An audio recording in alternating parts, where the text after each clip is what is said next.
Hello students, welcome to my YouTube channel. आज हम करेंगे हमारी पोम नंबर 5 जिसका नाम है ट्रीज। चले, हमारी जो पोइटस है जिसकी यहाँ पे देखो ये पिक्चर दी हुई है, जिनका नाम है एमली डिकिंसन। इनका जो लाइफ टाइम रहा है, लाइफ स्पैन रहा है, मतलब जो जीवन काल रहा है वो रहा है 1830 से लेके 1886 तक। कहने का मतलब ये है कि 1830 में इनका जन्म हुआ और 1886 में इनकी मृत्यु। देखो बच्चों, यहाँ जो साइड में ये जो गिवन है ये क्या है, इंट्रोडक्शन है। किसका इंट्रोडक्शन है? जो हमारी पोइटस है उनके बारे में बताया गया है, उनके जीवन काल के बारे में बताया गया है, या फिर उनकी स्पेशलिटी क्या रही है ये बताया गया है। मेनली इसमें से डायरेक्ट क्वेश्चन नहीं बनते, लेकिन कुछ लाइंस होती है जो इंपॉर्टेंट होती है, वो मैं अभी आपको बता दूंगी कि कौन से इंपॉर्टेंट है। इससे होता क्या है, जो हमारा पोइटस है या कवियत्री है उनके जीवन से हम अच्छे से जुड़ पाते हैं, और वो किस प्रकार के जो वर्क है वो लिखा करती थी, किस स्टाइल में लिखा करती थी, वो हमें जानने को मिलेगा। और वो कहाँ से बिलोंग करती थी ये इंपॉर्टेंट है कि वो अमेरिकन राइटर थी, तो ये चीज़ इंपॉर्टेंट है, ये आप याद रखना। चले इंट्रोडक्शन की तरफ देखो। Emily Dickinson is regarded as one of America's quaint essential poets of the 19th century. Very important line कि जो हमारी पोइटस है एमिली डिकिंसन, वो एक अमेरिकन है ना, अमेरिका की सबसे coined essential poet's. Coined essential poet's का मतलब होता है जो सर्वोत्कृष्ट, मतलब सबसे सर्वोच्च जो पोइटस थी उनमें से काउंट होती थी। कौन सी सेंचुरी में? 19th सेंचुरी के अंदर। कहने का मतलब है जो होता है ना कि सबसे बेस्ट जो पोइटस है उनके नाम लिए जाए, यदि 19th सेंचुरी में 19वीं सदी में कौन कौन से सबसे बेस्ट पोइट रहे हैं, उनमें से एक नाम इनका भी आता था। ये अमेरिका से बिलोंग करती थी। ठीक है, चले आगे। She lived an introverted and hermetic life and published very few of her poems in her lifetime. Very important line कि वो कैसे जीवन जीना पसंद करते थे या कैसा उन्होंने जीवन जिया। वो काफ़ी इंट्रोवर्टेड टाइप की जो पोइटस है वो रही। इंट्रोवर्ट मतलब ज़्यादा घुलना मिलना नहीं, केवल अपने में ही सीमित रहना। और हर्मेटिक, हर्मेटिक मतलब जो सन्यासियों वाला जीवन होता है कि ज़्यादा किसी से कांटेक्ट ना होना, तो उन्होंने इंट्रोवर्टेड और हर्मेटिक लाइफ जीवन जिया। और काफ़ी अपने जीवन अपने लाइफ टाइम में वेरी फ्यू पोम्स उनकी जो है वो पब्लिश्ड हुई। आई बात समझ में? चले आगे। हर output 1789 poems in all, 1789 poems in all were published posthumously. Very very important line. देखो, पोस्टमसली का मतलब होता है मरने के बाद, मरणोपरांत जिसको हम बोलते हैं। तो उनकी 1789 जो पोम्स है वो उनके मरने के बाद पब्लिश्ड हुई। क्लियर है यहाँ तक? ये इंपॉर्टेंट लाइन है, ये आपको ध्यान रखना है। उनकी कितनी पोम्स है? तो 1789 पोम्स है जो कि उनके पोस्टमसली पब्लिश्ड हुई, मतलब उनके मरने के बाद पब्लिश्ड हुई। क्लियर है स्टूडेंट? चले आगे। Her poetry is characterized by unconventional capitalization and extensive use of dashes along with unusual imagery and lyric style. देखो उनका जो लिखने का स्टाइल है, जो पोम्स लिखने का स्टाइल है, उसके बारे में बताया गया है कि वो परंपरागत नहीं था, अनकन्वेंशनल था।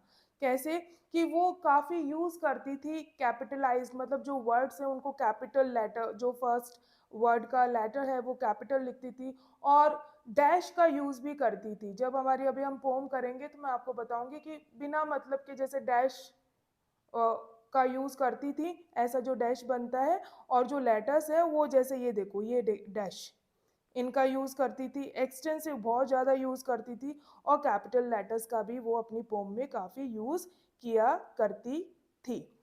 ठीक है, with unusual imagery and lyric style. जो इमेजरीज होती थी, जो कल्पनाएं करती थी, वो थोड़ा अनयूजल तरीके से करती थी।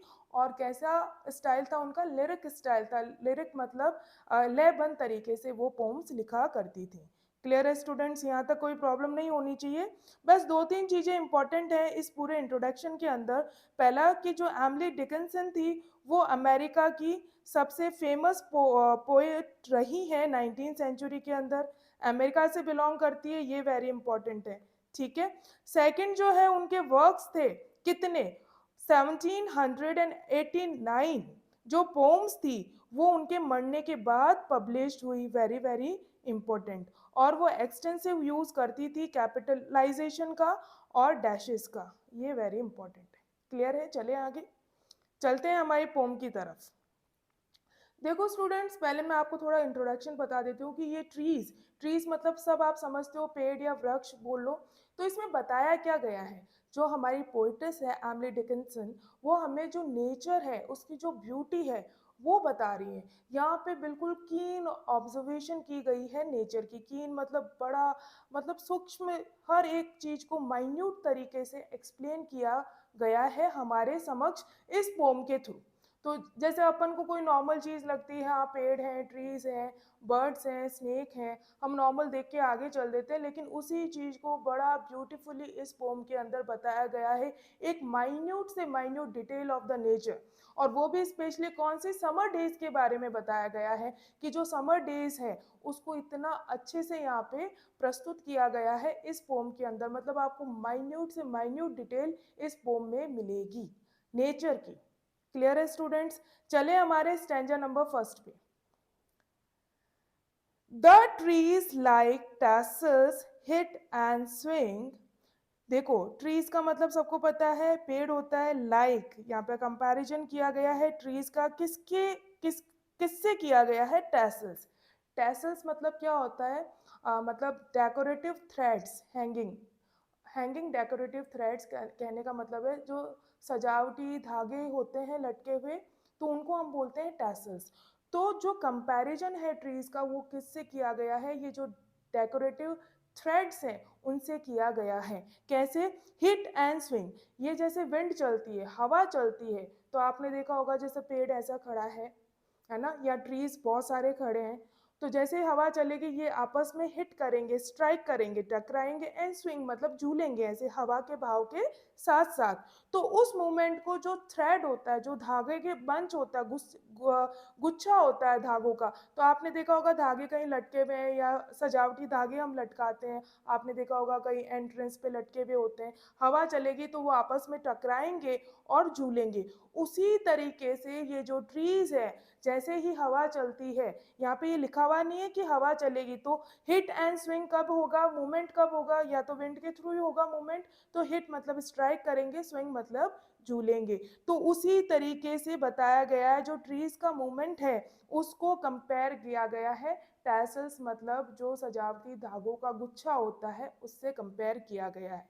The trees like tassels hit and swing, कि इसकी तरह हिट करेंगे, स्ट्राइक करेंगे। हिट मतलब भिड़ना नहीं है, स्ट्राइक करना, आपस में रगड़ खाने से है। स्विंग मतलब झूलने से है। जो ये झूलने का मूवमेंट होता है हवा विंड के साथ, हवा के भाव के साथ, उसके लिए बताया गया है। क्लियर है? यहाँ तक कोई प्रॉब्लम नहीं? आगे चलो रीड करते हैं। There seemed to rise a tune. Seemed मतलब होता है प्रतीत होना, to rise, rise मतलब होता है उठना, a tune, tune मतलब म्यूजिकल नोट्स, संगीत की धुन। कहाँ से? From miniatures creatures accompanying the sun. Miniature मतलब very tiny, बहुत छोटे, creatures मतलब जीव। आपने देखा होगा जीव, या जो जीव रहते हैं, छोटे छोटे जो जीव रहते हैं, कहाँ पे रहते हैं, जो पेड़ के अंदर या उसकी ब्रांचेस पे रहते हैं, उनके लिए मिनिएचर क्रिएचर्स वर्ड यूज हुआ है। अकम्पनिंग द सन, अकम्पनिंग का मतलब होता है साथ, टुगेदर, द सन कहने का मतलब ये है कि ऐसा लग रहा है कि ये जो मिनिएचर्स हैं, मिनिएचर क्रिएचर्स हैं, जो ये छोटे छोटे जीव है, इनके द्वारा एक मधुर धुन, एक म्यूजिकल टोन प्रोड्यूस हो रही है, जो कि सुनाई दे रही है, उठना, रोज होना। अकम्पनिंग द सन, और ये सारे जो जीव है किसका साथ दे रहे हैं? सन।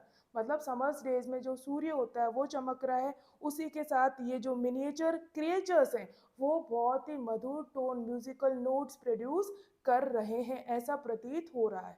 आपने देखो नॉर्मली आपने कहीं गार्डन में गए होंगे घूमने, ट्रीज के वहाँ से छोटे छोटे जो जानवर होते हैं दिखाई नहीं देते, लेकिन आपको अलग अलग आवाज़ें सुनाई देती है, उसी की बात की गई है। उनको बोला गया है कि कोई टोन प्रोड्यूस हो रहा है, कोई मधुर संगीत प्रोड्यूस हो रहा है, ऐसा प्रतीत हो रहा है कि इन इन जो ये मिनिएचर क्रिएचर्स है इनके द्वारा, ये जो छोटे छोटे जीव है इनके द्वारा ट्यून प्रोड्यूस की जा रही है। और किसके साथ? सन। सन उनको अकम्पनी कर रहा है, ठीक है। सन वहाँ पे प्रेजेंट है, जो सूरज है वो यहाँ पे प्रेजेंट है, अकम्पनिंग द सन। क्लियर है स्टूडेंट्स? यहाँ पे इस वाले स्टैंजा में सबसे पहले ट्रीज को कंपेयर किया गया है टैसल से। ये क्वेश्चन बनता है कि ट्रीज को किससे कंपेयर किया गया है। सेकंड क्वेश्चन बनता है कि ये जो seem to raise a tune, जो ये मधुर संगीत निकल रहा है वो कहाँ से ऐसा निकलता हुआ प्रतीत हो रहा है? तो जो मिनिएचर क्रिएचर्स हैं, मतलब छोटे छोटे जो जीव हैं जो कि पेड़ में रहते हैं या पेड़ की ब्रांचेस पे रहते हैं, उनके द्वारा जो ये टोन है वो प्रोड्यूस हो रहा है। क्लियर है? और अकम्पनिंग द सन, और उनको कंपनी कौन कर रहा है? सन मतलब सूरज। सिंपल सा समर डे का बहुत ही सुंदर यहाँ पे चित्रण किया गया है कि सिंपल पेड़ का मोमेंट बताया गया है कि कितना सुंदर वो हिट एंड स्विंग कर रहा है जैसे कि टैसल्स करते हैं, और जो मिनिएचर क्रिएचर्स है वो बहुत ही मधुर संगीत प्रोड्यूस कर रहे हैं, और सन तो है ही उनके साथ। क्लियर है स्टूडेंट्स यहाँ तक? चलिए आगे। इस स्टेंजा को बड़े ध्यान से पढ़ना, कुछ वर्ड्स ऐसे हैं जो हमारे लिए नए हैं। फार सैल्ट्रीज ऑफ समर। देखो सैल्ट्रीज किसका नाम है? सैल्ट्रीज एक म्यूजिकल इंस्ट्रूमेंट है, एशियंट प्राचीन म्यूजिकल मतलब प्राचीन वाद्य यंत्र है, ये म्यूजिकल इंस्ट्रूमेंट है, उसका नाम है सैल्ट्रीज। गिटार होता है, जो स्ट्रिंग वाले इंस्ट्रूमेंट्स होते हैं वैसा ही इंस्ट्रूमेंट होता है सैल्ट्रीज, लेकिन एशियंट म्यूजिकल इंस्ट्रूमेंट है। तो फार सैल्ट्रीज ऑफ समर। अब एनमरिंग द ईयर, एनमरिंग का मतलब होता है प्लीजिंग, जो कि मधुर हो सुनने के अंदर, ईयर मतलब सुनने के अंदर, ठीक है। तो ऐसा लग रहा है जो ये समर है, ये जो गर्मी है उसका म्यूजिक कौन है? सेलेस्ट्रीज ऑफ समर। ये जितने भी क्रिएचर्स म्यूजिकल नोट्स निकाल रहे हैं, टोन निकाल रहे हैं, तो ऐसा प्रतीत होता है कि ये समर के सेलेस्ट्रीज हैं, मतलब ये म्यूजिकल इंस्ट्रूमेंट्स हैं हमारे समर के। आई बात समझ में? जो कि सुनने में, ईयर्स को सुनने में बहुत ही मधुर है और प्लीजिंग है। They never yet did satisfy remotest when most fair. Very important, थोड़ा आपको विरोधाभास दिखेगा, इन लाइंस को समझने की कोशिश करना। दे, यहाँ पे दे कौन है? दे है सेलेस्ट्रीज ऑफ समर, मतलब जो समर में जो मधुर संगीत सुनाई दे रहा है वो उसके लिए दे यूज हुआ है। नेवर येट डिड सेटिस्फाई, मतलब ये जो मधुर संगीत है सेलेस्ट्रीज ऑफ समर है। सेलेस्ट्रीज मतलब जो म्यूजिकल इंस्ट्रूमेंट ऑफ समर है, जिसके कारण ये ट्यून हमको सुनाई दे रही है। वो जो पोइटेस है वो कहना चाह रहे हैं कि इन्होंने मुझे येट डिड सेटिस्फाइड, इन्होंने मुझे सेटिस्फाइड नहीं किया। सेटिस्फाइड मतलब कि जो पोइटस है वो शांत नहीं है इस मधुर संगीत को सुन के। रिमोटेस्ट, रिमोटेस्ट मतलब होता है दूर से आना। व्हेन मोस्ट फेयर, हालांकि ये मोस्ट फेयर है, बहुत ही मधुर है ना सुनने में, लेकिन जो पोइटस है वो इस टोन से बिल्कुल भी सेटिस्फाइड नहीं है। वो ऐसा क्यों बोल रही है? दो रीज़न हो सकते हैं। पहला रीज़न तो ये कि वो जो ये टोन है इसको हमेशा हमेशा के लिए सुनना चाहती है। वो कभी भी, अपन बोलते हैं ना किसी चीज़, कोई चीज़ इतनी मधुर हो, इतनी अच्छी हो कि हमारा दिल कभी भरे ही नहीं उस चीज़ से। तो एक तो व्यू पॉइंट ये हो सकता है, इसलिए जो पोइटेस है वो कह रही है नेवर येट डिड सेटिस्फाई, कि नेवर मतलब कभी भी मेरे को इस म्यूज़िक ने सेटिस्फाइड नहीं किया।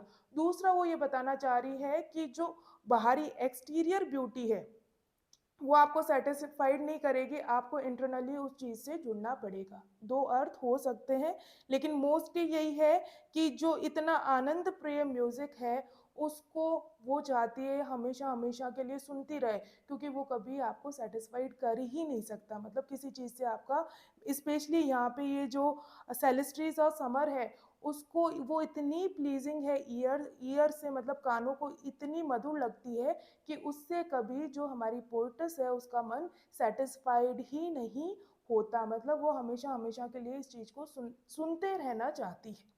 क्लियर है स्टूडेंट्स? यहाँ तक दोनों अर्थ मैंने बता दिए हैं। अब देखो ये दोनों चीजें कंप्लीट हो गई। अब तीसरे जो स्टैंजा है उसमें क्या बताया गया है। अब यहाँ पे सन की बात की गई, ये दो स्टैंजास है, इसमें सन और क्लाउड्स की बात की गई है। तो पहले ट्रीज का हमने सुन लिया, ठीक है, ट्रीज की बात हो गई। सेकंड में सेलेस्ट्रीज ऑफ समर की बात की गई है, वो हमने सुन ली। अब थर्ड आ जाओ सन के बारे में। मतलब ये सारे नेचर की ब्यूटीज हैं जिनको इन्होंने बारी बारी से एक्सप्लेन किया है। समर डे के अंदर आपको ट्रीज दिखेंगे और अलग अलग टोन सुनाई देगी। तो सेलेस्ट्रीज ऑफ समर, सेलेस्ट्रीज क्या है, एक एंशियंट म्यूजिकल इंस्ट्रूमेंट है, उससे कंपेयर कर दिया।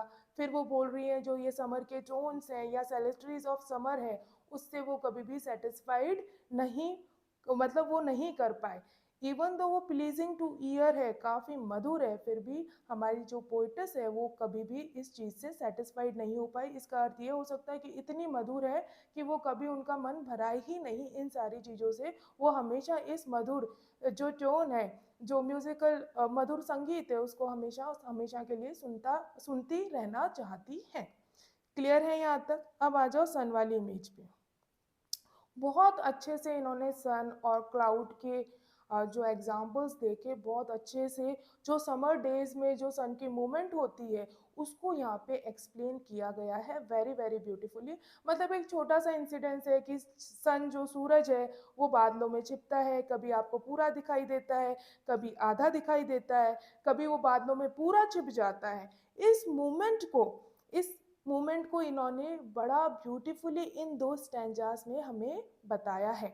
यहाँ पे जो सन है उसकी पावर को बताया है कि कैसे जो सन है वो लाइफ गिविंग पावर रखता है, कि सूरज हमें क्या देता है, एनर्जी देता है। और अर्थ पे जितनी भी लाइफ है, जितना भी जीवन है, वो किसकी वजह से है, सन की वजह से है। थोड़ा सा आप दिमाग में ये कंसेप्ट क्लियर कर लेंगे तो ये दोनों स्टैंजास आपको समझने में इजी होगा, क्योंकि जो हमारी पोइटस है उसने इस पोम में बहुत सारी इमेजेस का यूज किया है। विदाउट इमेजेस जब तक आप उस चीज की कल्पना नहीं करेंगे आपको ये पोम समझ नहीं आएगी। आई बात समझ में? तो ये इमेज क्लियर है। अब चले हम हमारे लाइन टू लाइन पोम की तरफ। द सन शोन, शोन का मतलब होता है चमका। यहाँ शोन है जो शाइन का past form, past tense of shine है, मतलब चमका। होल एट इंटरवल्स, होल मतलब पूर्ण, पूरा का पूरा। एट इंटरवल्स, इंटरवल्स का मतलब होता है थोड़े थोड़े, कुछ कुछ अंतराल के अंदर। देन हाफ, देन अटर हिट, अटर का मतलब होता है complete. Has if himself were optional, optional मतलब होता है वैकल्पिक।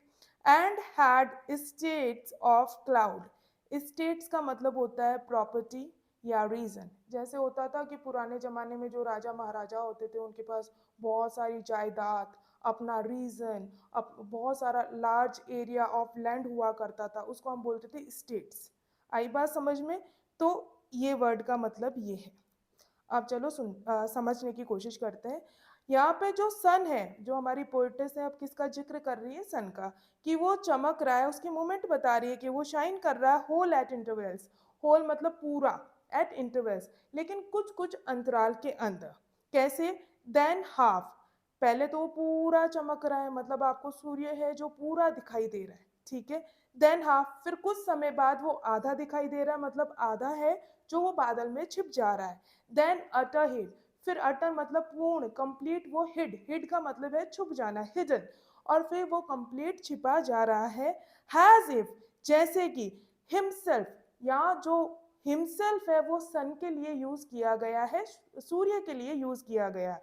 वर ऑप्शनल, ऑप्शनल मतलब वैकल्पिक। कहने का मतलब ये है, ऐसा प्रतीत हो रहा है कि जैसे जो सन है वो वैकल्पिक है, मतलब अपनी चॉइस से वो पूरा दिख रहा है और अपनी चॉइस से आधा दिख रहा है और अपनी चॉइस से वो पूरा छिप जा रहा है।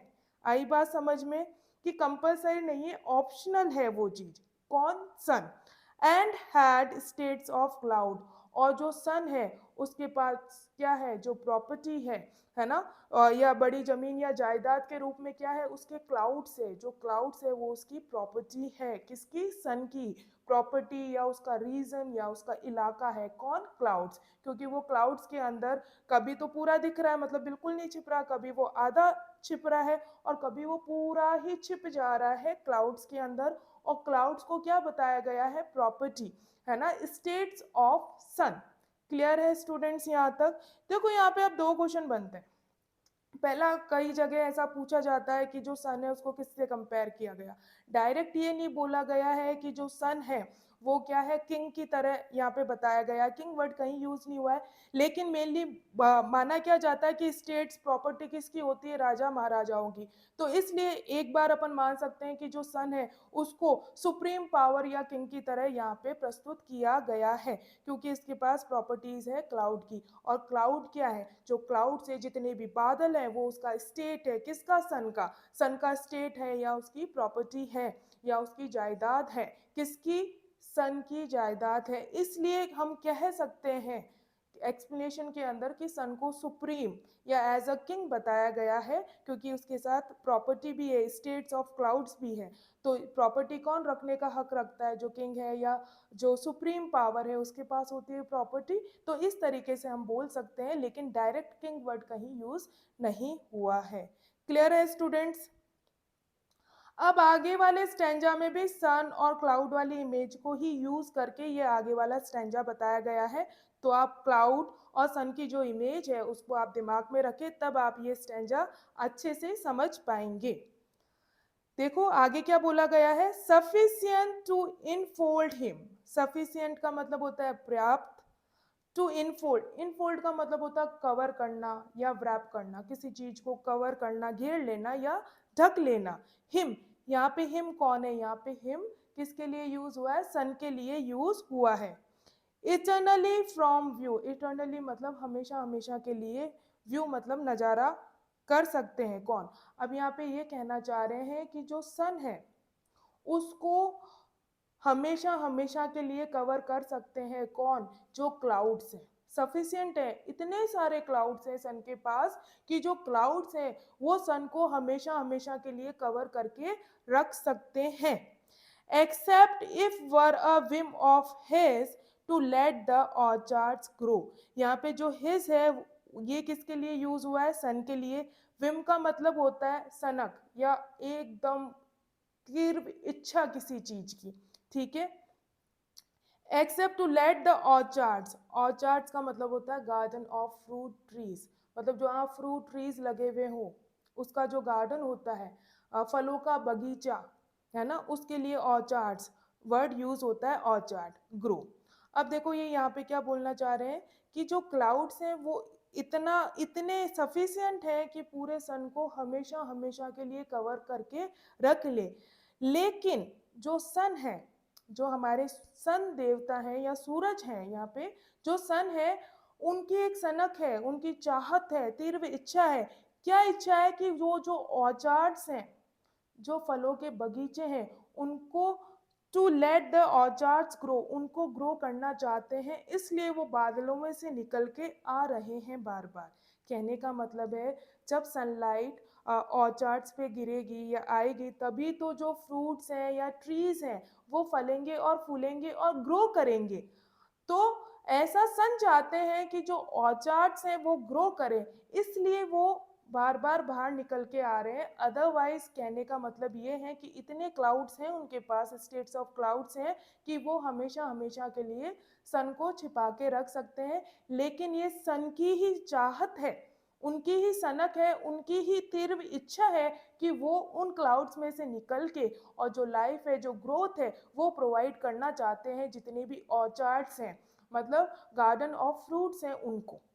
ठीक है, क्लियर है कैसे, जो सन है सनलाइट के थ्रू जितने भी जो प्लांट्स होते हैं वो फोटोसिंथेसिस के थ्रू अपना फूड बनाते हैं और उसी की वजह से उनकी ग्रोथ होती है। इसलिए बताया गया है कि यहाँ पे सन की जो लाइफ गिविंग पावर है, जीवन देने की जो क्षमता है, उस पर प्रकाश डाला गया है हमारी पोइटिस के द्वारा। क्लियर है स्टूडेंट्स, यहाँ तक कोई डाउट? मेरे हिसाब से नहीं होना चाहिए। बस इतना ध्यान रखना, कई बार क्वेश्चन पूछ लेते हैं कि जो हिज है वो किसके लिए यूज हुआ है, ये वाला जो प्रोनाउन है तो ये सन के लिए हुआ है, हिम किसके लिए हुआ है, ये भी सन के लिए हुआ है। और सन, सन की जो विम है, चाहत है, वो क्या है कि to let the orchards grow, कि जो ऑर्चार्ड्स हैं, ऑर्चार्ड्स क्या होते हैं, गार्डन, मतलब फ्रूट्स के जो गार्डन, फ्रूट ट्रीज का जो गार्डन होता है उसको हम ऑर्चार्ड बोलते हैं। फलों का जो बगीचा होता है उसके लिए वर्ड यूज होता है ऑर्चार्ड्स। क्लियर है? ये क्वेश्चन बन सकते हैं इसमें से। चले आगे। देखो, सन और क्लाउड की अब इमेज खत्म हो चुकी है, अब नई इमेज है जो इन स्टेंजर्स में आएगी। क्लियर है स्टूडेंट्स? अब इनको सिंपल सा जो एक समर डे का नज़ारा होता है उसको हमारी पोम में बड़ा अच्छे से एक्सप्लेन किया गया है। एक एक चीज की माइन्यूट डिटेल यहाँ पे बताई गई है। चले आगे। देखो, ये जैसे ट्री है, अभी मिनिएचर क्रिएचर्स जो वर्ड आया था, क्रिएचर्स, देखो ये छोटे छोटे जो जीव हैं इनकी बात हुई थी हमारे फर्स्ट स्टैंजा के। जैसे कुछ भी हो सकता है, वो छोटे जो जीव होते हैं उनकी बात हुई थी। क्लियर है स्टूडेंट्स? चले, अब देखो आगे क्या बताया गया है। A bird sat careless on the fence, one gossiped in the lane, on silver matters charmed a snake, just winding round a stone. Clear है? देखो, केयरलेस, केयरलेस का मतलब होता है लापरवाह तरीके से या बिना किसी फिक्र के बैठना। फेंस, फेंस मतलब कोई आउटर वॉल या बाढ़ हो सकती है। गॉसिप्ड, गॉसिप्ड का मतलब होता है गपशप मारना, ठीक है, बातचीत करना। लेन, लेन मतलब आप समझते हो कोई गली, है ना। सिल्वर मैटर्स, सिल्वर की तरह चमकती हुई, मैटर्स का मतलब होता है कोई वस्तु। चार्म्ड, चार्म्ड का मतलब होता है अट्रैक्ट करना, मोहित करना। अ स्नेक, स्नेक का मतलब आपको पता ही है। जस्ट वाइंडिंग, वाइंडिंग का मतलब होता है घुमावदार, और यहाँ पे कोइलिंग से वर्ड है, मतलब लपटना या घुमावदार। Round a stone, stone, stone का मतलब होता है पत्थर।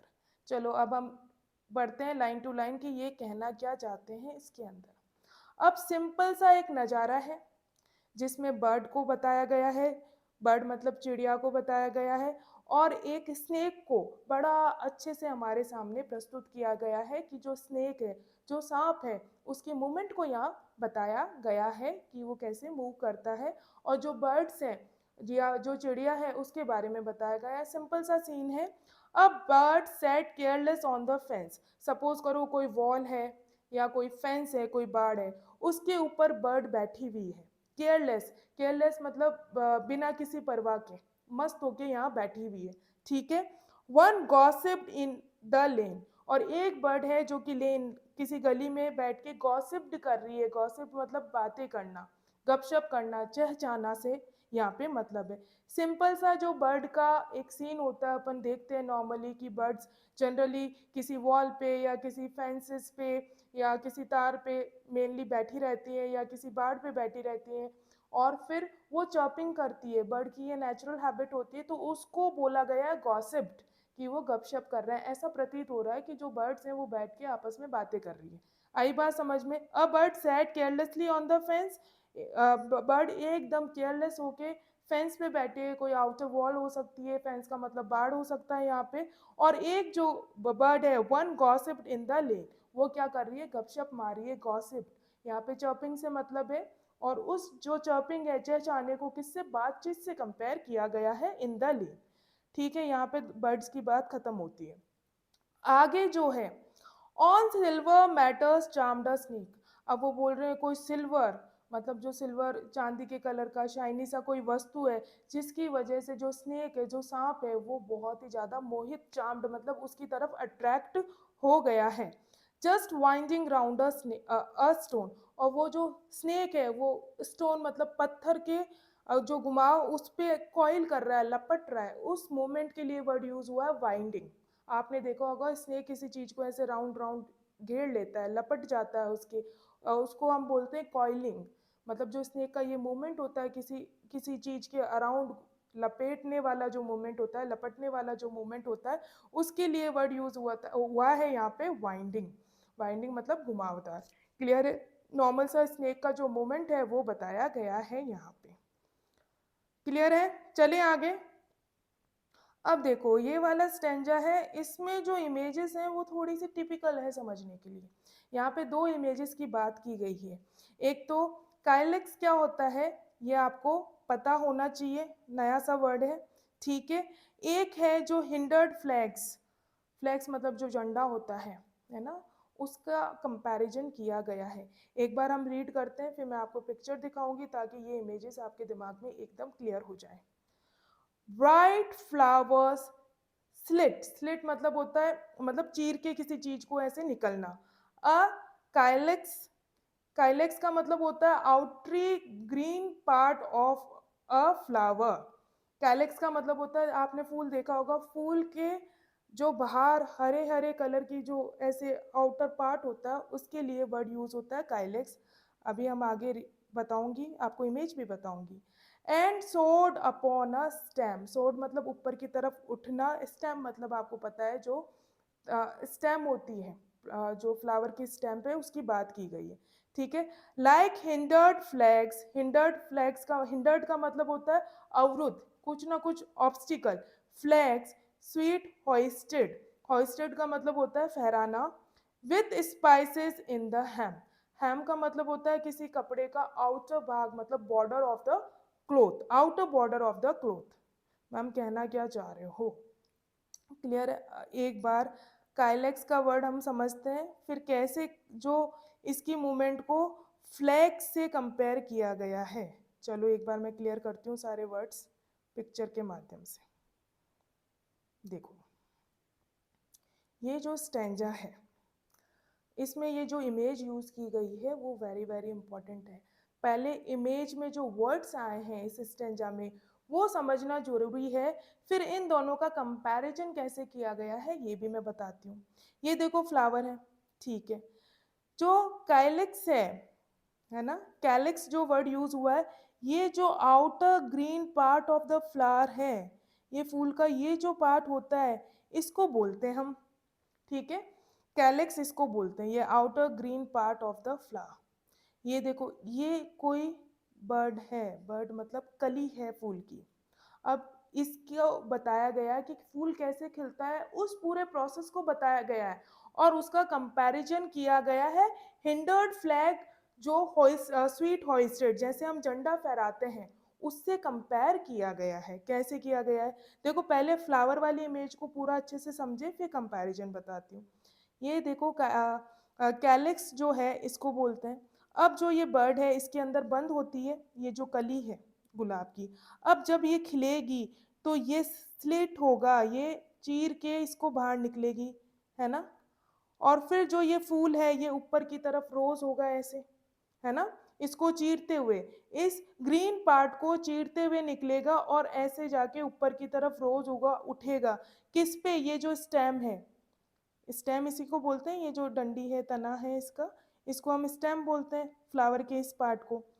अब ऐसा लग रहा है जब ये जो कली है ये ग्रीन पार्ट को चीरते हुए ऊपर की तरफ ये जो फूल ऐसे उठ रहा है, किसके ऊपर उठ रहा है, ये जो स्टेम के ऊपर उठ रहा है।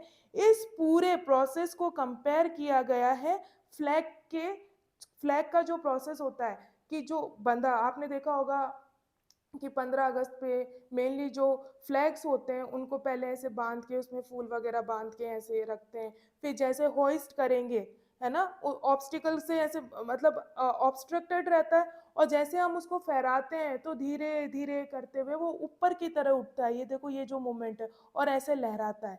तो यहाँ पे जो फूल का खिलना है उसको फ्लैग का जो हॉइस्ट होना है फहराने से कंपेयर किया गया है। जैसे कि जो फ्लैग है वो पहले हिंडर्ड होता है, फिर जैसे हम धीरे धीरे उसको खींचते हैं और लहराते हैं, मतलब जो रोप होती है उसको हम खींचते हैं, फिर ये एकदम से फ्लैग खुलता है और लहराने लगता है ना, इस डंडे के ऊपर। वैसा ही सेम मूवमेंट जो फ्लावर्स का होता है कि वो कली में बंद होता है, ऑब्स्ट्रक्टेड होता है, और जो कली का ये ग्रीनर पार्ट है, जो ये आउटर ग्रीन पार्ट है, इसको चीरते हुए, है ना, ऊपर की तरफ ऐसे रोज हो रहा है, किसके ऊपर, स्टेम के ऊपर, सेम जैसे कि जो फ्लैग होता है।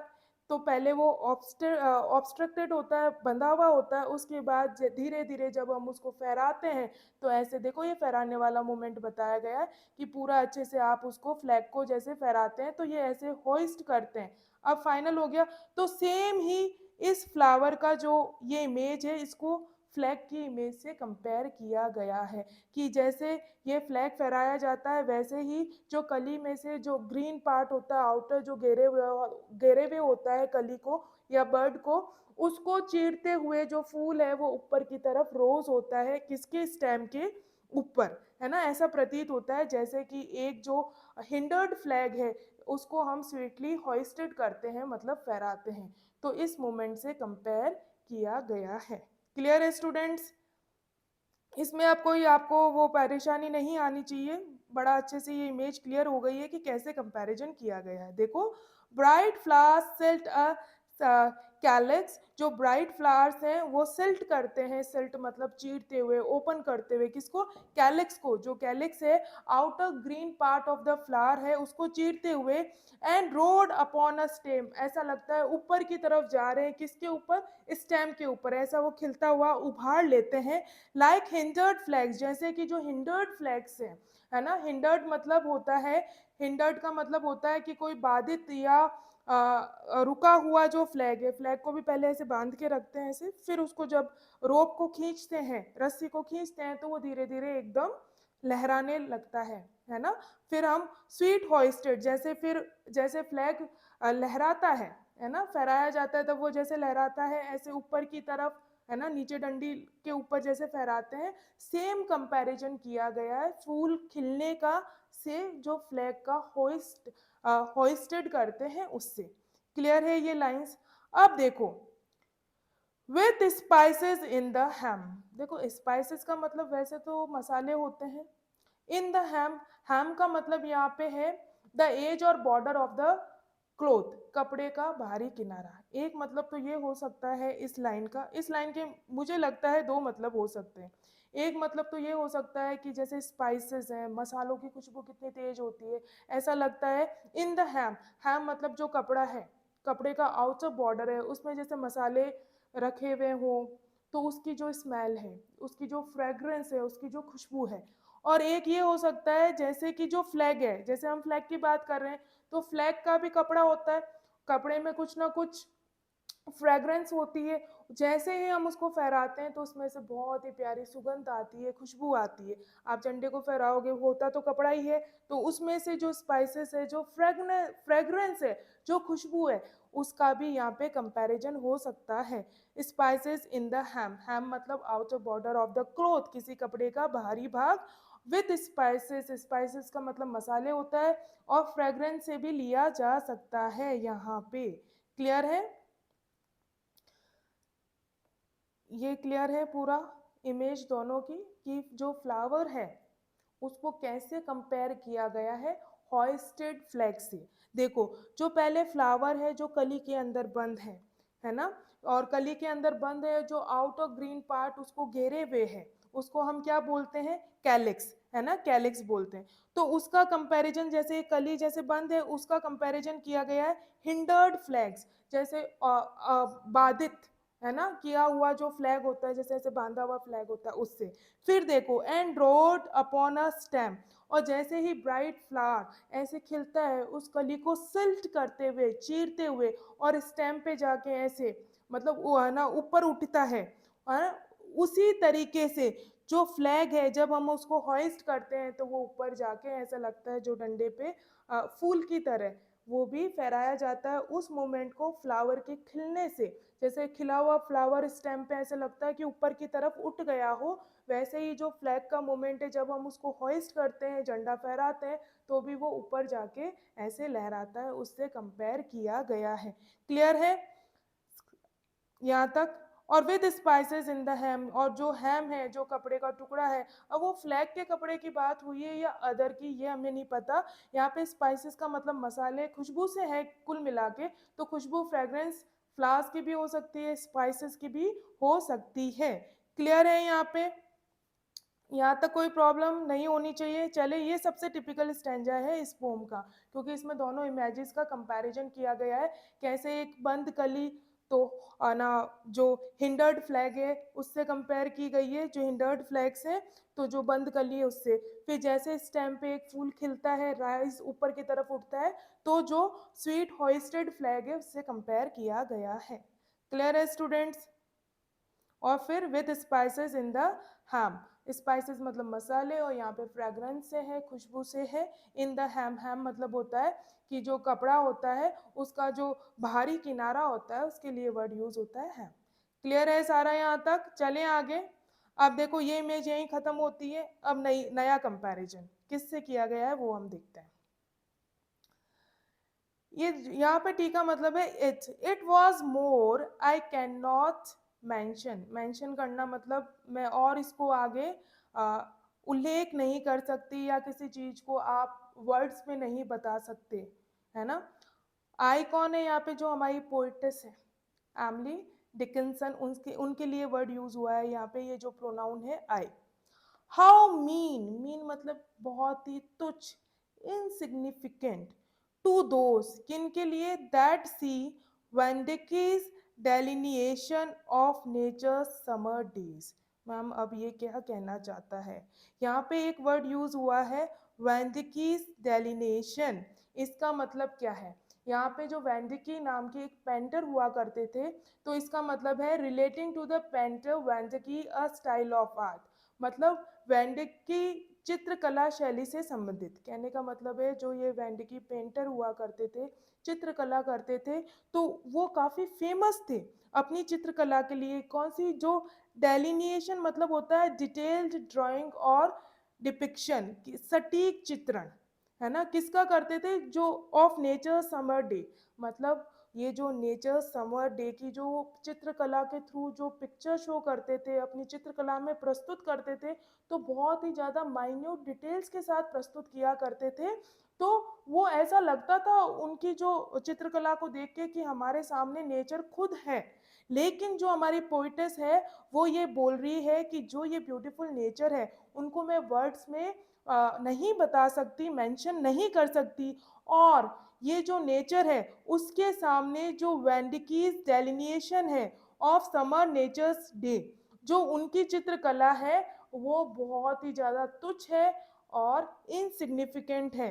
मतलब उन लोग, जो लोग जाके Vandyke's delineation of summer nature's summer days देखते हैं, मतलब जो लोग जाके केवल वेंडिकीज की जो चित्रकला है, जो पेंटर है उनकी चित्रकला देख के और नेचर को प्रेज करते हैं कि बहुत ही अति सुंदर है।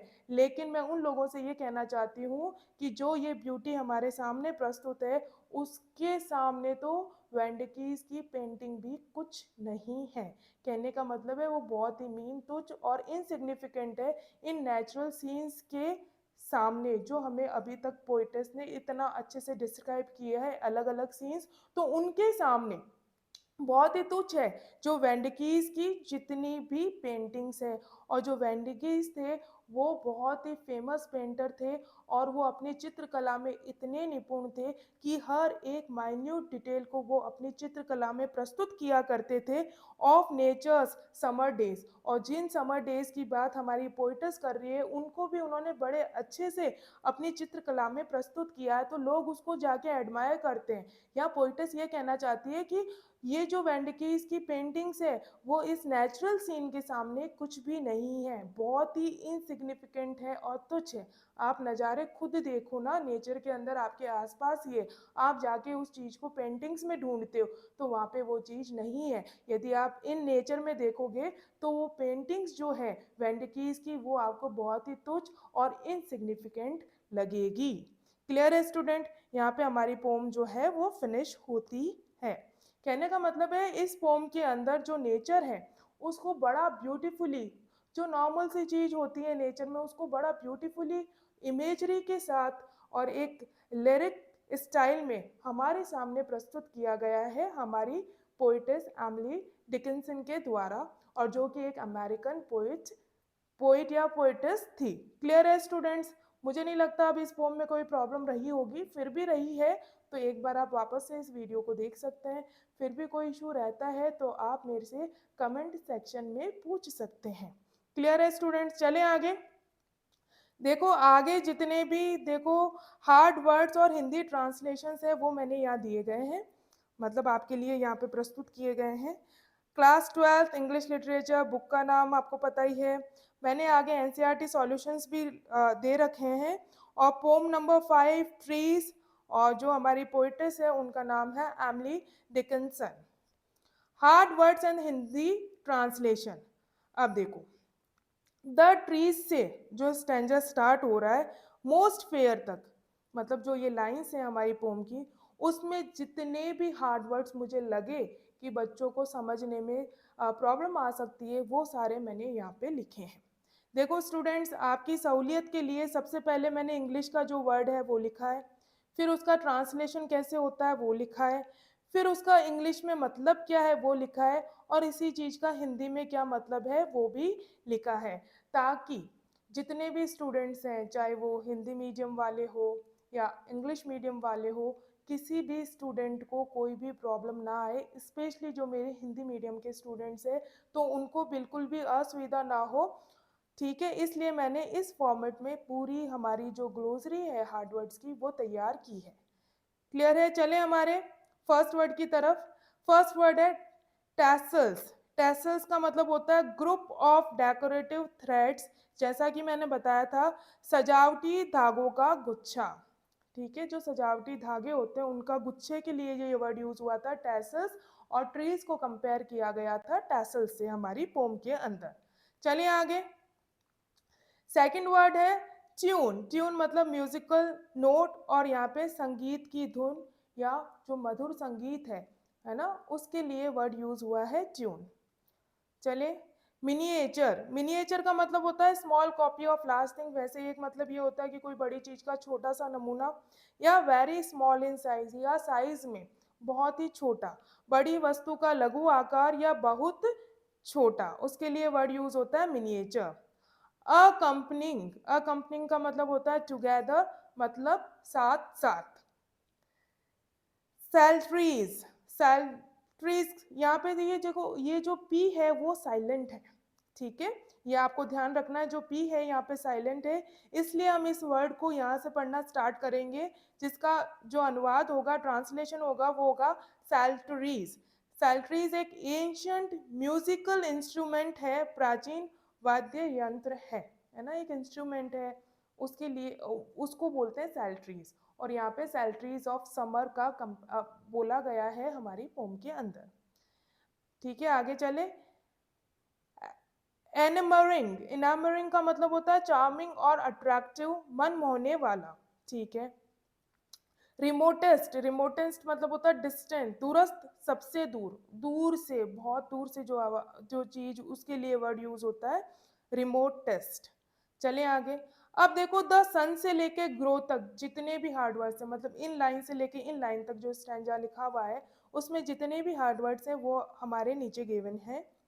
Shone. Shone past tense of shine, जो शाइन का पास्ट टेंस में जो वर्ब की फॉर्म बनती है उसको शोन बोलते हैं। इसका मतलब होता है चमका। ठीक है। होल। होल मतलब कंप्लीट, पूरा या संपूर्ण। अटर। अटर मतलब टोटल और पूर्ण। States large area of land और प्रॉपर्टी, बड़ी जमीनें या जायदाद से है यहाँ पे। ठीक है। ऑप्शनल। ऑप्शनल मतलब नॉट कंपलसरी, वैकल्पिक, मतलब कंपलसरी नहीं है ये चीज करना, आपकी चॉइस पे डिपेंड करता है। यहाँ पे किसकी चॉइस की बात की है? जो सन है उसकी चॉइस है कि वो पूरा चमके, आधा चमके या पूरा छिप जाए, इसलिए उनके लिए वैकल्पिक है ये चीज, नॉट कंपलसरी। सफिशियंट मतलब इनफ और पर्याप्त। इनफोल्ड। इनफोल्ड का मतलब होता है कवर या घेर लेना। इटरनली। इटरनली मतलब फॉरएवर, हमेशा के लिए। विम। विम का मतलब है एन अनयूजुअल डिजायर और सनक। ठीक है। ऑर्चार्ड्स। ऑर्चार्ड्स का मतलब है गार्डन्स ऑफ फ्रूट ट्रीज, फलों के बाग। क्लियर है स्टूडेंट यहाँ तक? चलें आगे। अब जो नेक्स्ट स्टैंजा है वो अ बर्ड से लेके इन द हैम। तक जितने भी वर्ड्स आए हैं वो यहाँ पे बताए गए हैं। ठीक है, हार्ड वर्ड्स हम डिस्कस करेंगे। केयरलेस, केयरलेस मतलब नॉट केयरफुल, लापरवाह या बिना किसी फिक्र के। फेंस, फेंस मतलब आउट वॉल या बाड़ या घेरा। गॉसिप्ड, इनफॉर्मल टॉक या गपशप। यहाँ पे जो गॉसिप्ड वर्ड यूज हुआ है वो बर्ड्स की चर्पिंग के लिए भी यूज किया गया है। चार्म्ड, चार्म्ड का मतलब होता है अट्रैक्टेड या मोहित करना। वाइंडिंग, वाइंडिंग का मतलब होता है कर्विंग या घुमावदार। वाइंडिंग या फिर जो कॉइलिंग है उससे भी हम कर सकते हैं, मतलब लपटना। जो स्नेक है उसके मूवमेंट के लिए ये वर्ड यूज हुआ है। स्लिट, स्लिट का मतलब होता है ए नैरो कट और ओपनिंग, पतली दरार या चीरा। कैलिक्स, कैलिक्स का मतलब होता है outer green part of a flower, फूल का भारी हरा भाग। सोड, सोड टू फ्लाई हाई और रोज हाई, ऊंचा उठना या ऊपर उठना। हिंडर्ड फ्लैग, हिंडर्ड फ्लैग मतलब अ फ्लैग हेल्ड बैक और ऑब्स्ट्रक्टेड, बाधित किया हुआ झंडा। हॉइस्टेड, हॉइस्टेड का मतलब होता है रेज्ड अप, फहराया। ठीक है। हैम, हैम मतलब होता है द एज और बॉर्डर ऑफ क्लोथ, कपड़े का बाहरी किनारा। ठीक है। अब देखो, इट वॉज से लेके समर डेज तक जितने भी हार्ड वर्ड्स हैं हम यहाँ पे डिस्कस करेंगे। मेंशन, मेंशन का मतलब होता है टू रेफर या उल्लेख करना, किसी चीज का उल्लेख करना, मेंशन करना। डेलिनिएशन, डेलिनिएशन का मतलब होता है टू डिस्क्राइब, विस्तार से बताना। वेंडिकीज, अब देखो वेंडिकीज के बारे में यह लिखा हुआ है कि जो यहाँ ये वर्ड यूज हुआ है, रिलेटेड टू द पेंटर वेंडिकी, जो हमारे पेंटर हुए थे वेंडिकी, उनसे related a style of art. ठीक है, वेंडे की चित्रकला शैली से संबंधित। क्लियर है स्टूडेंट्स? यहाँ पे हमारे सारे हार्ड वर्ड्स कंप्लीट होते हैं। चलते हैं हमारे क्वेश्चन आंसर्स डिस्कशन की तरफ। करें question number first. What imagery does the poetess use to delineate summer's day more picturesquely than any painter could? ठीक है, कि समर डेज के बारे में क्या बताया गया है, कैसे उन्होंने शो किया है। चलिए आंसर की तरफ।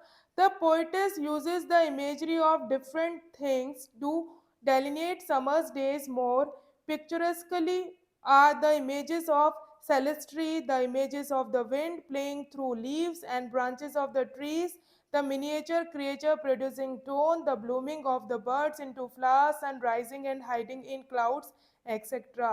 ये सारी इमेजेस है। जैसे सेलेट्रीज की इमेज को प्रस्तुत किया गया है, विंड, विंड की इमेज को प्रस्तुत किया कि विंड की वजह से कैसे जो ट्रीज हैं वो हिट एंड स्विंग कर रहे हैं। ठीक है। और जो मिनिएचर क्रिएचर्स हैं, छोटे छोटे जीव हैं, वो जो टोन प्रोड्यूस कर रहे हैं, कैसे जो बर्ड्स हैं, जो कलियां हैं वो फ्लावर के अंदर ब्लूम कर रही है, खिल रही है, और जो सन है वो कैसे हाइड हो रहा है, कभी दिखाई दे रहा है। तो ये सारी इमेजेस हैं जो कि उन्होंने बड़े अच्छे से हमारे समक्ष प्रस्तुत किया है, जो कि एक पेंटर अपनी पेंटिंग में भी नहीं कर सकता। क्लियर है? मतलब पेंटर से भी ज्यादा अच्छी तरीके से हमारे सामने प्रस्तुत की गई है। क्लियर है? What do you understand by saltaries of summer? जो ये वर्ड यूज हुआ था saltaries of summer, इससे आप क्या समझते हैं? देखो, Psalteries are the religious songs sung by the saint in the praise of God. वैसे तो ये जो Psalteries हैं वो धार्मिक सॉन्ग्स हुआ करते थे जो कि सेंट्स के द्वारा भगवान के प्रेज में गाए जाते थे। The poet uses the metaphor of Psalteries. यहाँ पे जो Psalteries का मेटाफर यूज हुआ है of summer to describe the music of a perfect summer day. जो समर का म्यूजिक है, मतलब समर में जो मिनिएचर क्रिएचर्स हैं जो म्यूजिक प्रोड्यूस करते हैं उनके लिए यूज किया गया है, या समर डेज में जो भी चीजें जो कि म्यूजिक प्रोड्यूस करती है उनके लिए ये यूज किया गया है एज अ मेटाफर। यहाँ पे जो हमारी पोम है उसके अंदर celestries refers to the different sounds being produced by trees, the chirping of the birds, sound produced by small creatures. These different sounds are so pleasing that the poetess compares them to the saltaries of summer. ठीक है, जितनी भी ये summer के अंदर जो summer season है, जो गर्मियों का सीजन है, उसमें जितनी भी साउंड्स प्रोड्यूस हो रही है उनके लिए सेल्ट्रीज ऑफ समर का यूज किया गया है। क्लियर है स्टूडेंट? चले आगे। in which lines are creatures attributed with human qualities. How does this add to the beauty of the summer days? देखो यहाँ पे पूछा गया है कि ऐसी कौन से मतलब लाइंस है जिसमें जो क्रिएचर्स हैं उनको मानव के गुण प्रदान किए गए हैं और कैसे ये जो समर डेज है उनको ब्यूटी उनके अंदर जो ब्यूटी है वो ऐड कर रहे हैं। देखो इन द फॉलोइंग लाइन्स जो क्रिएचर्स हैं are attributed with human qualities, जैसे कि a bird set carelessly on the fence, कि जो बर्ड है वो आराम से केयरलेसली बिना किसी चिंता के फेंसेस पे बैठी है। वन गॉसिप्ड इन द लेन, और एक जो है वन गॉसिप्ड इन द लेन, लेन में गपशप कर रही है। अब देखो यहाँ पे ये क्यों बताया गया है कि ह्यूमन की तरह जो गॉसिप्ड करने की जो विशेषता है वो किसकी होती है, मानव की होती है कि बातचीत करना गपशप करना। लेकिन ये मानव का गुण किसको दिया गया है, बर्ड को। बर्ड तो मेनली चॉपिंग करती है, चहचहाती है, लेकिन यहाँ पे क्या बताया गया है पोइटिस के द्वारा कि वो गॉसिप्ड कर रहे हैं। इसका मतलब जो ह्यूमन क्वालिटीज है वो इन क्रिएचर्स को दी गई है। यही हमसे पूछ रहे हैं कि कौन सी लाइन्स ऐसी है जिनमें ये चीजें शो हो रही है। तो एक तो ये लाइन हो गई कि बर्ड आराम से केयरलेस बैठी है फेंस के ऊपर, ठीक है, और गॉसिप्ड कर रही है। तो गॉसिप करने का गुण किसका है, मानव का है, जो कि चिड़िया को दिया गया है। चिड़िया कभी भी गॉसिप नहीं करती, चॉपिंग करती है। आई बात समझ में? There seem to rise a tone from miniature creatures etc. जो छोटे छोटे कीट पतंगे हैं वो अलग अलग टोन प्रोड्यूस कर रहे हैं, म्यूजिक मधुर संगीत प्रोड्यूस कर रहे हैं। तो ये जो टोन है संगीत, ये जो चीजें हैं ये किसकी है, मानव गा सकता है। लेकिन यहाँ पे जो मिनिएचर क्रिएचर्स हैं उनके लिए ये यूज हुआ है कि वो ऐसा टोन प्रोड्यूस कर रहे हैं। क्लियर है? In this way the summer days has been added an extraordinary beauty and charm. इस तरीके से ये सारे जो वर्ड्स यूज हुए हैं इससे जो समर की ब्यूटी है उसमें एक एक्स्ट्रा ऑर्डनरी ब्यूटी और चार्म अट्रैक्शन ऐड किया गया है। क्लियर है स्टूडेंट्स? चलें आगे। How would you explain the image of the hindered flags? देखो अब जो इमेज मैंने आपको हिंडर्ड फ्लैग्स की बताई थी उसको आप कैसे एक्सप्लेन करेंगे? The poetess uses the image of the hindered flags to depict the elegance with which flowers blossomed. देखो hindered image की जो इमेज है उसको किससे मतलब एलिगेंस ऑफ फ्लावर, जैसे एक फ्लावर ब्लॉसम्ड खिलता है, उससे कंपेयर किया गया है। She has described the opening of the calyx of the birds with the opening of the folds of the flags when hoisted. जैसा एक कैलिक्स से मतलब जो आउटर ग्रीन पार्ट होता है किसी कली का, उससे कैसे ऐसे चीरते हुए उसको लंबा सा सिल्ट करते हुए कैसे फूल निकलता है, खिलता है, वैसे ही जैसे जो फ्लैग है उसको होइस्ट करते हैं तब का ये कंपैरिजन बताया गया है। The flowers stand on their stem with petals full of fragrance. All this seen as if the flags have been hoisted. जैसे फूल अपने स्टेम पे ऐसे खिला हुआ रहता है तो ऐसा प्रतीत होता है जैसे कि जो झंडा है उसको फहरा दिया गया है। क्लियर है? होइस्टेड। ये इमेज बहुत अच्छे से मैंने आपको कविता पढ़ाते हुए भी बताई थी, वेरी इंपॉर्टेंट। यहाँ पे और पूरी आपको ये इमेज क्लियर हो गई होगी इस क्वेश्चन की हेल्प से। Question number 5, why are the pronouns referring to the sun capitalized? मतलब जितने भी प्रोनाउन हैं, प्रोनाउन क्या होते हैं, जो नाउन के स्थान पे यूज किए गए जो वर्ड्स यूज करते हैं उनको हम प्रोनाउन बोलते हैं। यहाँ पे जो सन है, सन के लिए जितने भी सर्वनाम यूज हुए हैं उनको कैपिटलाइज्ड, बड़े मतलब उसका जो कैपिटलाइज्ड क्यों किया गया है, ठीक है। The pronouns referring to the sun are capitalized because the poet personifies the sun. क्योंकि सन को क्या किया गया है, पर्सोनिफाई। पर्सोनिफाई का मतलब होता है मानवीकरण करना, मतलब किसी जो चीज मानव नहीं है, जो चीज मानव नहीं है उसको मानवीय गुण प्रदान करना, उसको हम बोलते हैं पर्सोनिफिकेशन।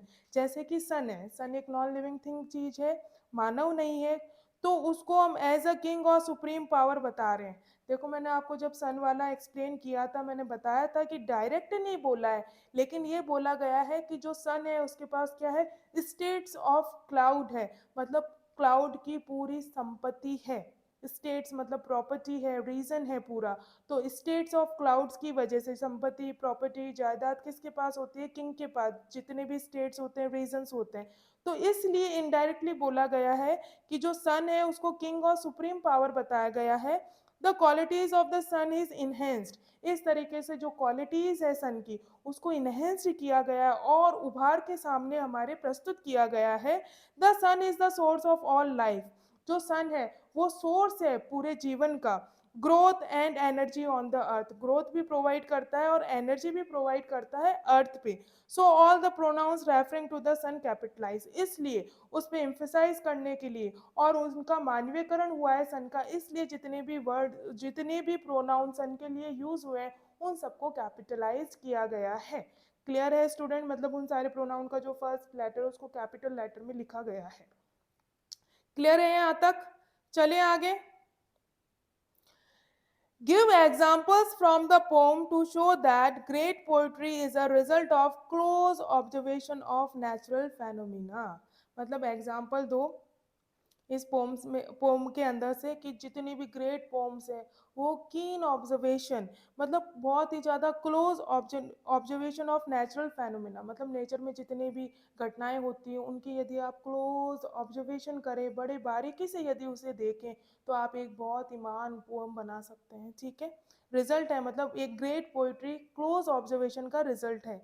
तो इस पोम में पूरी क्लोज ऑब्जर्वेशन की गई है, हर एक चीज़ को बड़ा डिटेल से हमारे सामने प्रस्तुत किया गया है। हर एक नेचर में छोटी सी जो घटना होती है उसको हमारे सामने बड़े अच्छे से एक्सप्लेन किया गया है, चाहे वो सन की मूवमेंट हो, चाहे वो ट्रीज की मूवमेंट हो, चाहे वो मिनिएचर क्रिएचर्स की टोन हो, चाहे वो जो एक फूल का खिलना है वो हो। तो ये सारी चीज़ें बड़े अच्छे से एक्सप्लेन की गई है हमारे समक्ष। क्लियर है? Trees is a great natural poem. ये जो ट्रीज है वो एक बहुत ही नेचुरल पोम है, बहुत ही ग्रेट नेचुरल पोम है जो हमारे सामने प्रस्तुत की गई है। हमने पूरी अभी रीड की है इसको। It is the outcome of the poet's minute observation of nature. Poet's ने माइन्यूट, बहुत ही बारीकी से जो नेचर की ऑब्जर्वेशन की है उसका रिजल्ट है। Trees branches and leaves hit and swing in the summers morning. जैसे समर्स, गर्मियों की मॉर्निंग में ट्रीज की जो ब्रांचेस होती है वो हिलती है, हिट करती है, स्विंग मतलब झूलती है। They are seem to raise a tone from miniature creatures, है ना। और जितने भी छोटे छोटे कीट हैं उनकी जो आवाजें हैं उससे जो टोन निकलती है उसको एक्सप्रेस किया है। Hiding of the sun in the clouds, है ना, जो हाइडिंग है, सन का छुपना है क्लाउड्स के अंदर। Sitting and chirping of birds, जो बर्ड्स का बताया कि कैसे वो बैठे हुए हैं और आपस में बातें कर रही है। And blooming birds all are examples, और जो खिलते हुए फूल हैं ये सारे एग्जाम्पल्स हैं ऑफ कीन observation of natural phenomena by the poet's Emily Dickinson. ठीक है, जो हमारी पोइटस है उसने हर एक नेचर की हर एक चीज को बड़ी बारीकी से, है ना, ऑब्जर्व किया और हमारे समक्ष इस कविता के रूप में प्रस्तुत किया गया है। क्लियर है स्टूडेंट? यहाँ पे हमारी जो पोम है वो खत्म होती है। हमने बहुत अच्छे से सारे स्टैंजास पढ़े हैं, जितने भी इमेजेस हैं आई थिंक सो आपके दिमाग में क्लियर हो गई होगी। सारे हार्ड वर्ड्स जो है वो हमने डिस्कस कर लिए, सारे जो क्वेश्चन आंसर्स हैं एनसीईआरटी के वो हमने डिस्कस कर लिए हैं। यहाँ पे हमारी जो पोम है वो फिनिश होती है। ठीक है स्टूडेंट्स, देखो इस पोम के जितने भी हार्ड वर्ड्स और क्वेश्चन आंसर्स हैं उनका पीडीएफ लिंक आपको डिस्क्रिप्शन में अवेलेबल होगा। जिस किसी बच्चे ने भी अभी तक मेरा यूट्यूब, व्हाट्सएप चैनल और टेलीग्राम चैनल फॉलो नहीं किया है वो आज ही फॉलो करें, वहाँ पे आपको पीडीएफ अवेलेबल है। आप चाहें तो वहाँ से खोल के आप उसको रीड भी कर सकते हैं और आवश्यकता लगे तो आप उस पीडीएफ का प्रिंट भी निकाल सकते हैं, जैसा आपको कंफर्टेबल फील हो। ठीक है स्टूडेंट्स, यदि आपको मेरा चैनल पसंद आया हो तो चैनल को लाइक, शेयर एंड सब्सक्राइब जरूर करें। Thank you, till then bye bye, मिलते हैं नेक्स्ट वीडियो में।